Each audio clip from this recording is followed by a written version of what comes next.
Okay, 4 types of coaching. Focusing on the process and the result takes care of itself. So this is an interesting concept. There's so many results, so many KPIs we measure. But are you measuring KPIs around people development? By the end of this section, you're going to look at the way you measure management a little bit differently. That's my hope. Okay? That's my hope. So, ABC metric coaching. Improve performance in key areas. Uncover, repair broken processes. Get your agenda accomplished. If I see, man, I want to get their proposal percentage up, I'm going to do some metric coaching. This is Trey. So this is one of the reasons I love HCM, the driving sales platform. Do we have audio? We do not have audio. So what Trey, that's okay, I'll be Trey.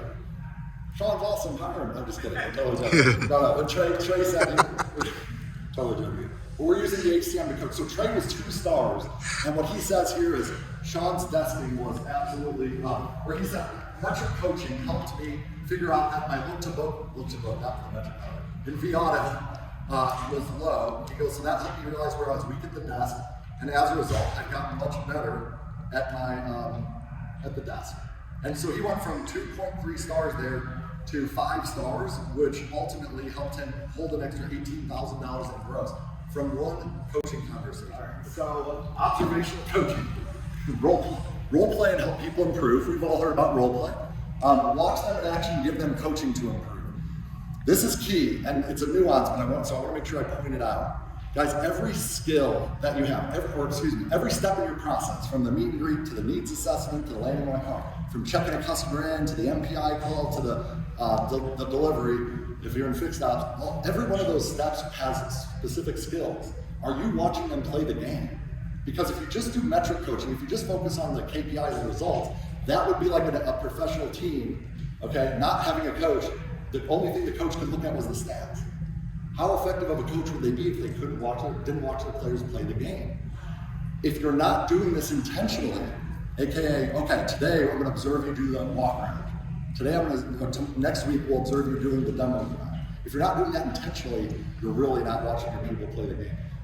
We get to see a lot of those interactions with desking, right? Because we're working the deals in variable ops. But point is, guys, be deliberate with that. List out everything they need to do to succeed and sell for you, or effectively take care of a customer service, or call, set appointments in BDC. List those things out. Watch them playing the game and give them good observational coaching. And that's where your top performers, that's why even Michael Jordan can improve by having a coach watching and helping him grow. And then you've got measuring success through coaching. Man, I really wish you guys could hear what Steve says, and the next one is even more important. But basically, Steve, I was giving Steve observational coaching in the service drive. He's no spring chicken. He's been in the business for a long time. I got to watch Steve checking in a customer one day, and I was like, Steve, I want for you. And now I knew Steve wants to grow his career and become a better fixed ops manager again. And he used to be one, but he lost it. He wants to get it back one day. So I was like, hey, Steve, I want for you to be able to grow in your fixed ops career one day. I know what he wants. I'm pointing that out. And I was like, hey, can I give you some observational coaching? He's like, yeah, absolutely. So then when he checks a customer in or checks him out, and he tells him about the yellows that he's not supposed to sell in the service department. I was like, hey, Steve, what gets in the way of you selling the yellows? All right, so think about this, guys. Can you imagine if you had a customer, I'm going to take it back for a second. Imagine if you had a customer that says, I need to go home and think about it. And your manager was like, why do you need to go home and think about it? What's wrong with you? How effective, if the salesperson treated the customer like that, how effective of a sales consultant would they be? What do you expect them to do? If a customer's like, I need to go home and think about it, and they don't know why, what should they do? They want to take a stab at it. It's no trick question. Take a turn. Okay, TR, okay. I'm going to say, I think they want to find out the objection, right? Yeah. But they don't do it by saying, why aren't you? No, they're like, hey, what's getting in the way of you buying this car right now? And then the customer's, oh, well, I need to show my wife. Oh, perfect. Well, what if we can FaceTime? Yeah, sure. Point is employees, when they won't do what they could or should do, let's not come at them like sideways, because then they're just going to put on their boxing gloves. Okay, in the first 5 seconds of any conversation, people pick a side. They're either going to join you because they want to achieve a common goal with you, or they're going to put up their defenses, and you're going to feel pushback. If you leave conversations feeling drained, like, oh man, that wasn't, they're not changing that, then you're not coaching. You're telling and selling and yelling at you. So, Steve, I'm like, what's getting in the way of selling the yellows? He's like, well, I don't want to hurt my CSI, and also I feel bad selling something they don't need yet. He's like, have you ever bought something you didn't need, just out of curiosity? He's like, He's like, yeah. I was like, what was it? He's like, a big screen TV. I was like, why didn't you need it? He's like, I bought a 75-inch and I had a 65-inch. I'm like, oh, okay, cool. I was like, so why'd you do it then if you didn't need it? He says, well, because it made me feel good. I was like, well, what if your customers would feel good about buying that valve, thing that they didn't really need, but they'd feel good about buying it? You're robbing them of that? Are you cool with that? He's like, damn, I never thought about it like that. If you find out the reason behind why they would do what they could or should do, that's the coaching moment. That's what you zero in on, and then you're coaching around that. So here's the coaching question. What steps in your process have been directly improved as a result of observational coaching? And that's for each person, individual on your team. I can say Steve has improved in his write-up, checkout process. And he says, my ELR has significantly increased because of that one observational coaching session. So if you can't, depending on your answer to that question, will help you know if you're doing that. So turnaround coaching. Coach them up, save other performers, make smart, compassionate, and fair firing decisions.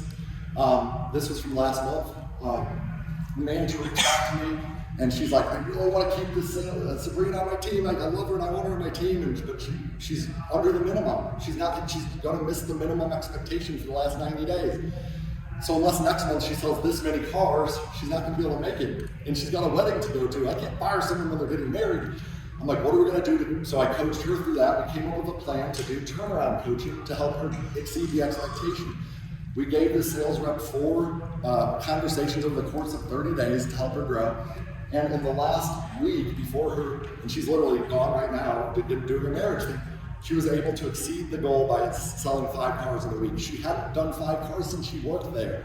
So if we've taken someone and put them into our business and we're not sure they're going to make it, guys, what do you owe that person? How can we give them 4 hours over 30 days to help them succeed in our business? And sometimes when you coach them up, they go to a whole nother level. It's a beautiful thing. So what's your process for coaching up underperformers?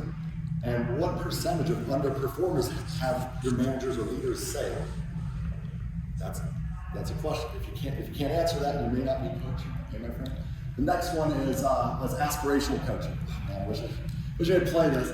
So last week, I walked into the service department, and Tony, the service director, and he says here, I've been in the business for 30 plus years.